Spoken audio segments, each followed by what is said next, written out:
Welcome to Eternal Vault, where time whispers, history awakens, and mysteries come alive.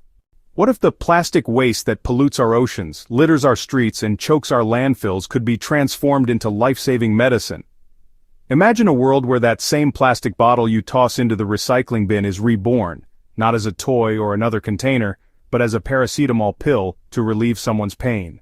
It may sound like science fiction, a far-fetched eco-dream too good to be true. But thanks to a groundbreaking study published in July 2025 in Nature Chemistry, this science fiction has now become scientific fact. Researchers have developed a method to convert plastic waste into paracetamol, also known as acetaminophen, a common drug found in nearly every household on Earth. It's a story where biotechnology meets environmental urgency, and the result could change not only how we treat illnesses but also how we treat our planet. Stay with us, because this revolutionary process could be the most exciting green medical breakthrough of the decade. Paracetamol is a household name. From minor fevers to headaches, body aches to post-surgery pain, this humble medicine is used by billions across the globe. In fact, it's one of the most frequently used over-the-counter drugs worldwide. But behind its effectiveness lies a dark truth: its production depends on fossil fuels.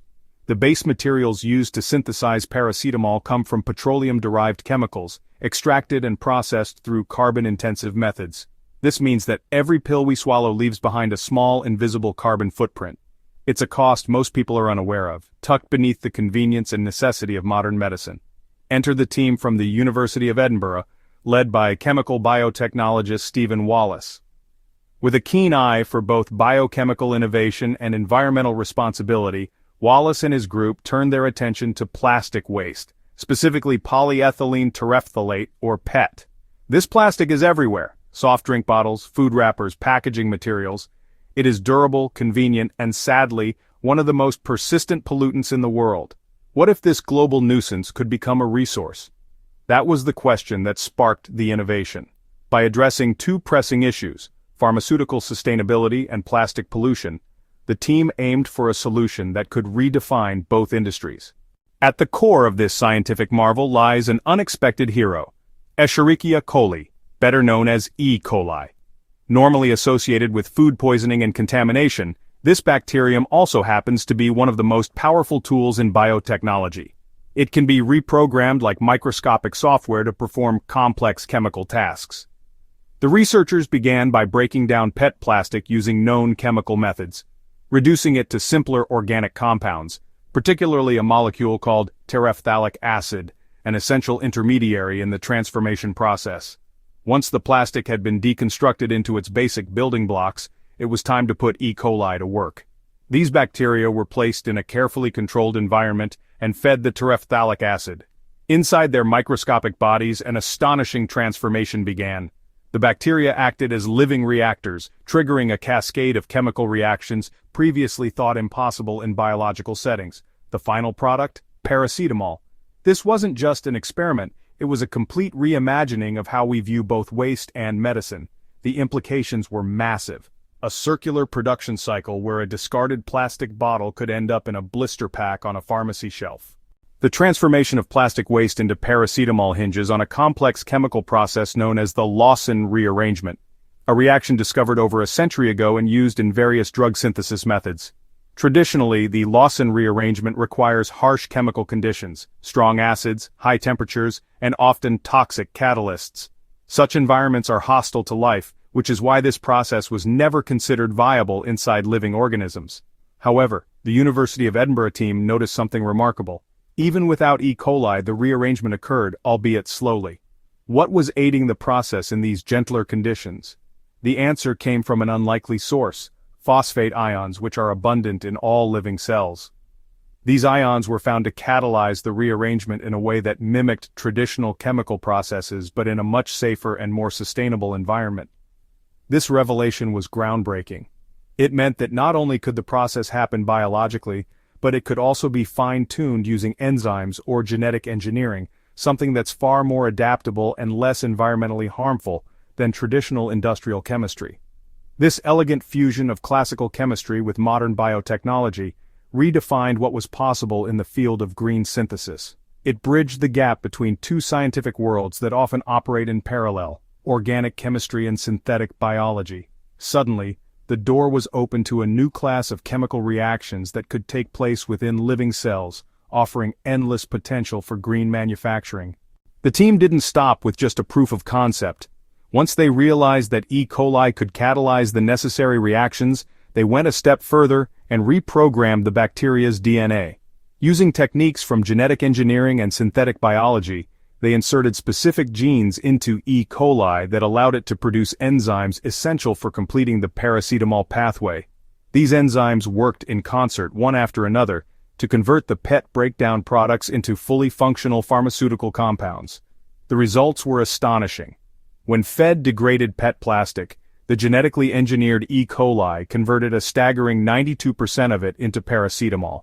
That's not just proof, it's performance. Imagine, 92% of a discarded soda bottle transformed into pain-relieving medicine.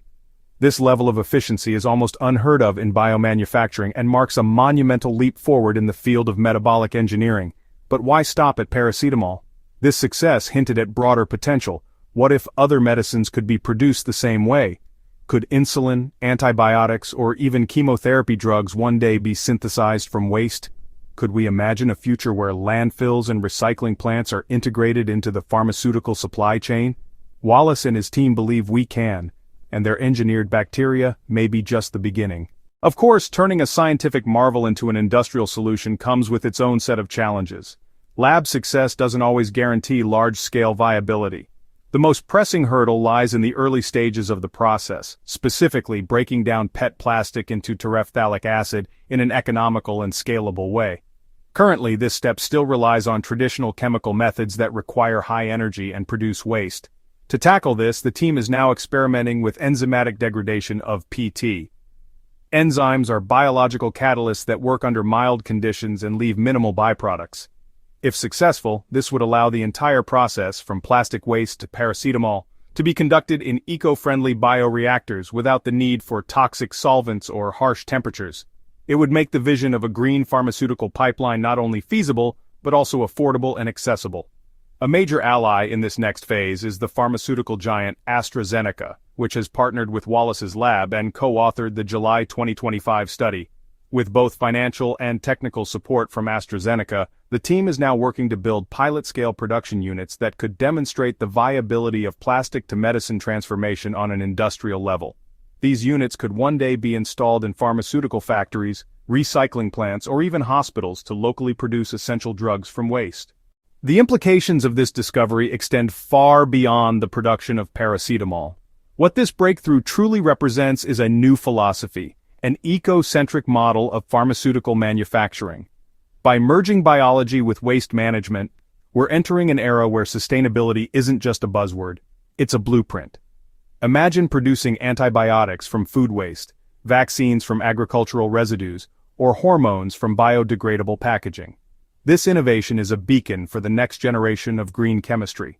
Moreover, this research serves as a powerful counter-narrative to the traditional notion that pollution is a burden. Instead, it asks, what if pollution is a resource? This perspective shift could change how governments draft policy, how industries approach waste, and how communities value their surroundings. Dylan DeMail, a materials chemist at the Colorado School of Mines, praised the study as a powerful demonstration of what happens when we combine two urgent global goals: sustainability and medical innovation. It's also an educational moment for the global population. Initiatives like this demystify the potential of science and engage young minds. Imagine classrooms where students learn about biology and chemistry by growing bacteria that produce medicine from trash. These developments can redefine science education, innovation, and collaboration around the world. So the next time you reach for a paracetamol to soothe a headache or break a fever, remember this. Someday soon, that tiny pill might not come from fossil fuels, but from a recycled plastic bottle. That same piece of trash that once floated in the ocean could be reimagined as medicine in your hand.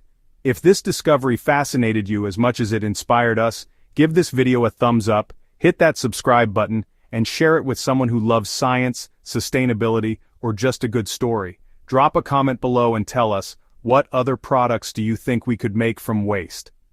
Let's start a conversation about a future where medicine and recycling walk hand in hand. Stay curious, stay informed. And remember, science isn't just about discovery, it's about redefining what's possible.